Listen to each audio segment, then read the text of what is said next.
Welcome to Samba Samba. Enjoy the video. In this video, I will explain how to use Euclid's division lemma. This powerful mathematical tool helps us understand the relationship between two positive integers. It states that for any two numbers, a and b, we can always find unique whole numbers q and r such that it equals b times q plus r. Here, r must be greater than or equal to 0, but strictly less than b. This forms the basis for a very efficient algorithm.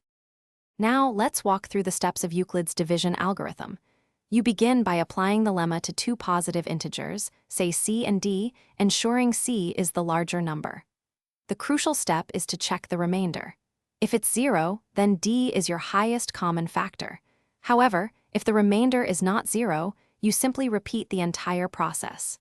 The previous divisor becomes your new dividend, and the remainder becomes your new divisor. You keep going until you finally get a remainder of 0. The divisor at that point is the HCF. Let's illustrate this with an example to make it clearer. We'll find the highest common factor of 65 and 117. First, we divide 117 by 65, which gives us one with a remainder of 52. Since 52 is not 0, we continue.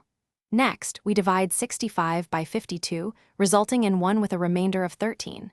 Still not 0, so we proceed. Finally, we divide 52 by 13, which gives us 4 with a remainder of 0. Because the remainder is now 0, our HCF is 13. The Euclid's division lemma has several important properties and applications.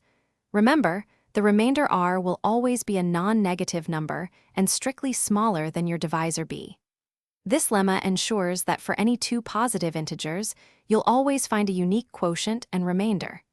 It's not just for finding the HCF, it's a cornerstone in number theory. This principle is used to prove many other significant theorems and is a fundamental concept in advanced mathematics. Thanks for watching. Consider subscribing if we helped you.